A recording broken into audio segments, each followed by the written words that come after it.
Guys, how are you guys doing today? It's me, Chris. I'm going to be talking about who I think will be the starting lineup for the Lakers, and I'll be talking about the depth lineup, and yeah, just pretty much my predictions for who's going to play what. Alright guys, without further ado, let's roll the clip of who I think is going to be starting lineup, starting with point guard, shooting guard, small forward, power forward, center, yada yada yada yada yada. Let's just get going.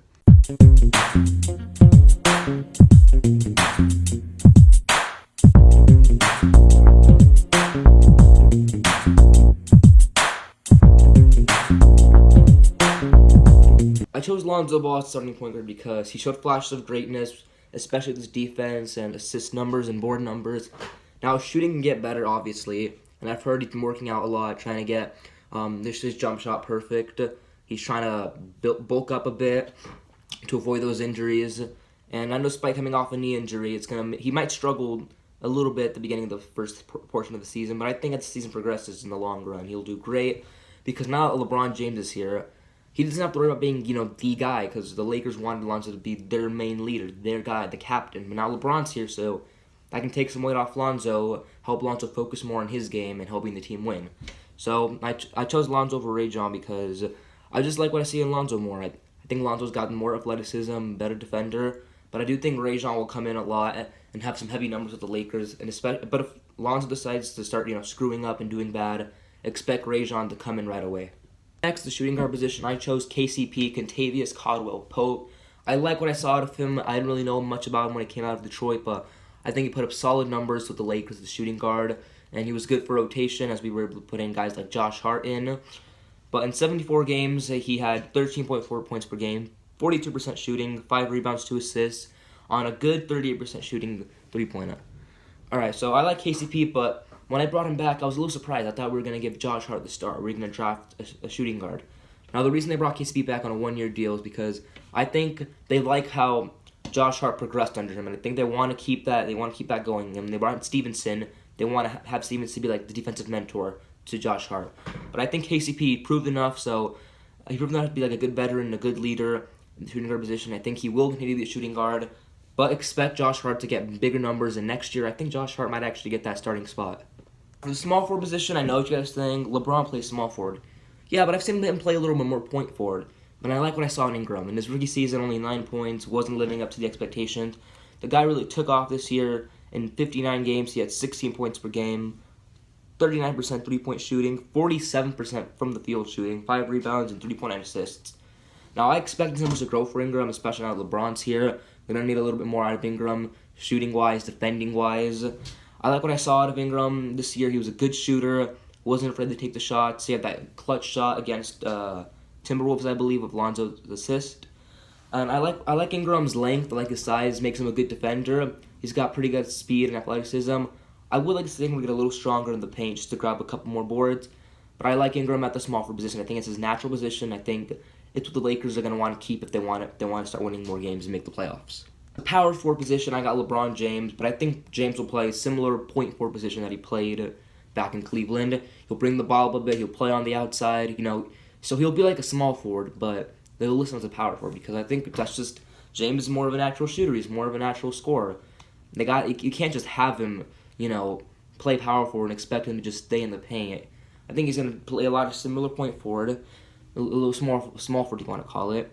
But I think if you have Brandon Ingram at the small forward and James at power forward, at point forward, then you got a good combination right there. You got 2 great athletic scorers. It's going to be hard for rival teams to keep up.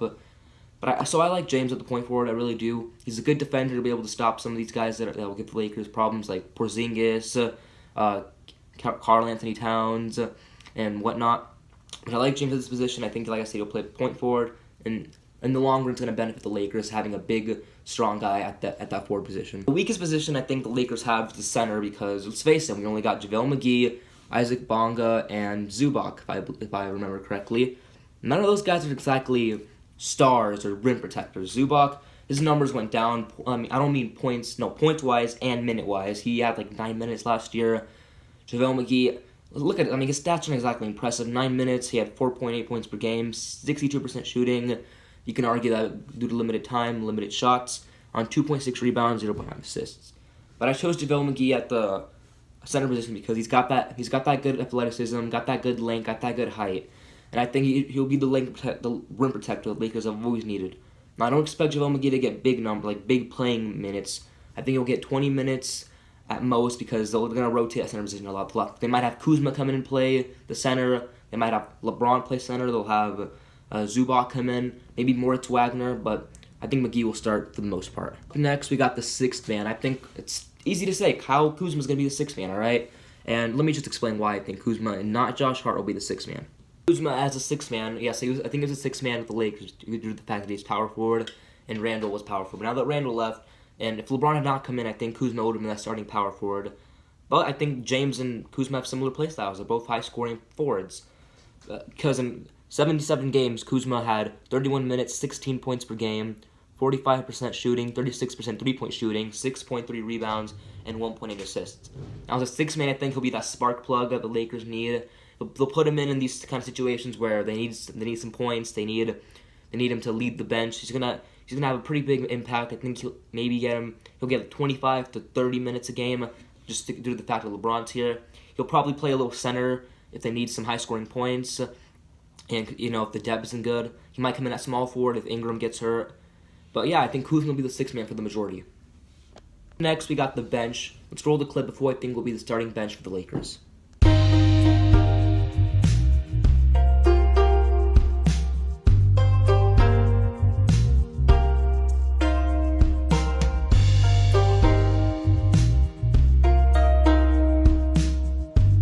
I really hope this will be the starting bench for the Lakers because there's a lot of good players on this bench like Rajon Rondo, Josh Hart, Kyle Kuzma especially. And what I like about this bench is that Rajon Rondo is a similar play to Lonzo. He's not a shoot first point guard, he's a pass first, which is going to be good because you got a lot of high scoring players on this bench. And you need a guy like Rajon Rondo to feed him the ball, give him good looks. Josh Hart shooting guard is a match made in heaven because he impressed in Summer League. He impressed at the end of last season. And I just think he's too good of a weapon to leave on the bench. You got to have him at that starting bench shooting guard, all right? He's a high scorer, and with Rajon Rondo beating him the ball, expect him to get like 13 points a game, maybe even more, depending on what his role is. I think he and Kuzma will primarily be the main bench players. But I think I chose Stevenson at small forward because he played some small forward back in Indiana, and he's proven he can guard guys taller than him. And the Lakers go up against a lot of other small forwards. They're going to need good defenders on the bench. They got to have guys like Stevenson to come in. Stevenson's too good of a defender to leave on the bench. You can't have someone like that getting like 10 minutes a game. You got to give him 15 minutes to 18 minutes because I think Stevenson, with his defense on that bench, you got a good mix. You got some good scorers and a good defender. So I think Stevenson playing that small forward is going to help guard guys who are putting up some good points. Expect Stevenson to come in if they need to close out a half or just stop a guy. Kyle Kuzma at power forward, I already said it. He did really good last year. I think with his height, he's gonna score some more points. Being this primary sixth man, I think he'll be the number one scoring option for the bench, and I'm excited to see what the future holds for him. I think he's gonna be a great bench player. He's a sixth man to be more precise. But yeah, I think Kuzma at the power forward is just way too obvious. Like I was complaining about earlier, I do not like the center position we have the Lakers. And some of you are probably wondering, why not Zubac? Why is Zubac not in the starting lineup? Because Zubac has pretty much disappeared last year. He took a step back. He disappeared last year in the season. And I think with the addition of Wagner, they're not just going to have Zubac over Wagner. Because Wagner he's that 7-footer. He's more athletic than Zubac, got more speed. He can score better. And he's an okay defender. I didn't like his defense in college. But I think with a lot of practice and a lot of training, Wagner can be a good rim protector. But I put Wagner at the center because he's too good of an asset. He's got too much upside, scoring, the athleticism, the height. So I think Wagner will be the starting center.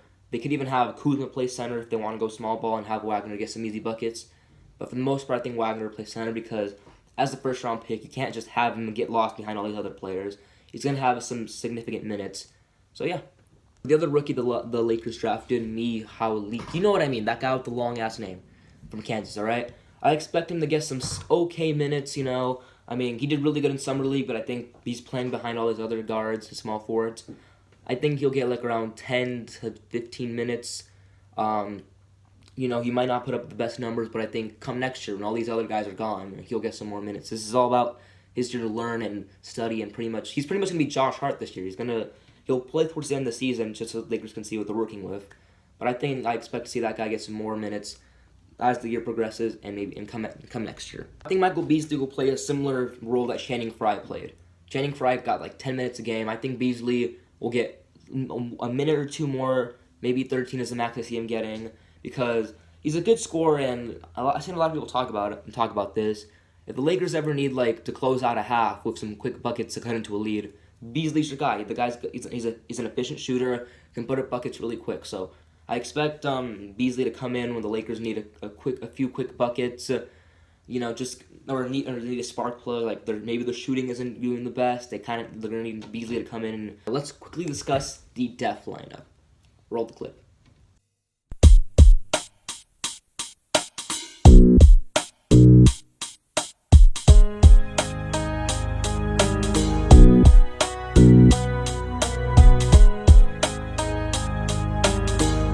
I absolutely love this lineup right here. You got Lonzo Ball, you got Josh Hart, you got Brandon Ingram, you got Kyle Kuzma, you got LeBron at center.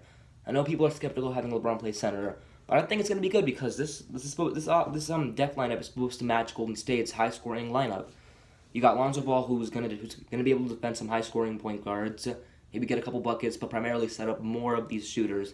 You got Josh Hart, who I've said he can defend, he can shoot from. He's kind of a 3-and-D guy who's still got who's got the ceiling really. Sky's the limit for him. And you got Brandon Ingram, like I said, who's a good scorer. He can use athleticism, drive to the paint, pull up when he has to. You got Kuzma, a great spark plug, steal of the draft in my opinion. You got LeBron James, a grid enforcer he might not get a lot of blocks, but I think primarily they want him there to get them easy buckets. So this lineup, let me explain why they gotta use this lineup a lot more than they should. Let's face it, the NBA, there's a lot of good teams that have high shooting players. You got the Nuggets, yeah, I know, come at me. You got the Rockets, Golden State, you got the Celtics, and need I say more. But when the Lakers are playing teams like this, guys who have great shooters and great scorers, you gotta put the def lineup in to match them stride for stride. I know what you're thinking, why not put a defensive lineup? Yeah, but the Lakers, they don't have stellar superstar defenders. They gotta match the high scoring team stride for stride. Now I expect the Lakers to go to this lineup when they're in a drought, maybe when they're not shooting the best, or maybe when they're down by a couple points. Not a couple, I mean 20 or 15. Just to get some easy buckets back in, because this is a high scoring offense right here they got, and you gotta utilize the offense if they want to keep up with some of these greater teams. If the Lakers why do you say if? When the Lakers make the playoffs, yeah, quote me on that. They're gonna have to go to this lineup a lot more to match stride for stride against all other teams. This is the perfect lineup right. I think this lineup has got to be used. I will be surprised if it's not used. It's got to be used.